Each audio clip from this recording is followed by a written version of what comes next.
জন্য বাংলাদেশে নমরুদের উত্তরসূরিরা মূর্তি বানানোর যে পায়তারা করতেছে প্রকাশ্যে, তাদের উদ্দেশ্যে বলবো যে আপনারা যদি মনে করেন নমরুদের উত্তরসূরিরা প্রকাশ্যে মূর্তি বানাবে, তাহলে ইব্রাহিম আলাইহিস সালামের উত্তরসূরিরা এখনো জমিনে আছে। মূর্তি গুড়িয়ে দাও, মূর্তিকে গুড়িয়ে দাও। আল্লাহর এই জমিনে কোন রকমের মূর্তি বানানো হবে না, হবে না, হবে না। আপনারা যদি মনে করেন এইটা সেই 1923 সাল নয়, এইটা ইসলামের বিজয়ের দিন আসছে, কথা ক্লিয়ার।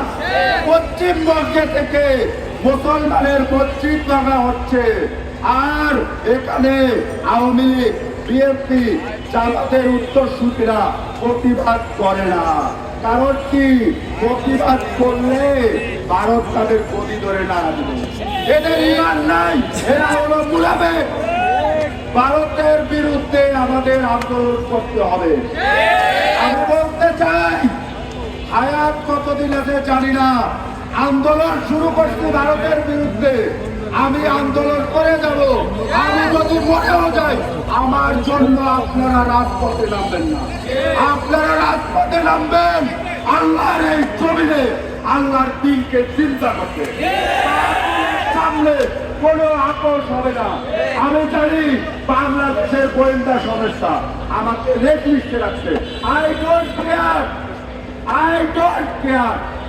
আমার কাছে একটা কথা, বাতিল তো বাতিল আর হক তো হকই।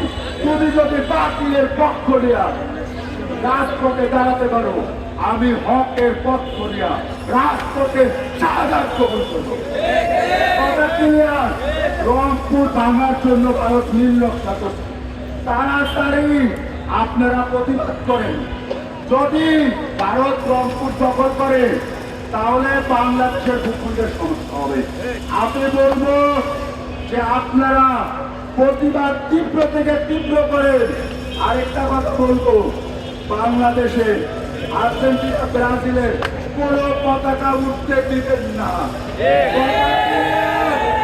ব্রাজিল এবার প্রকাশ্যে জার্সিতে বালের স্ট্যাচু আছে, তাদের ব্রাজিলের যে জার্সি, সেখানে বাল মূর্তি তারা ওপেনে প্রকাশ করছে। কোন মুসলমান সেই জার্সি পড়তে পারে না। তাই দয়া করে বলবো, আপনারা একটু চিন্তা করেন। আল্লাহ হাফেজ।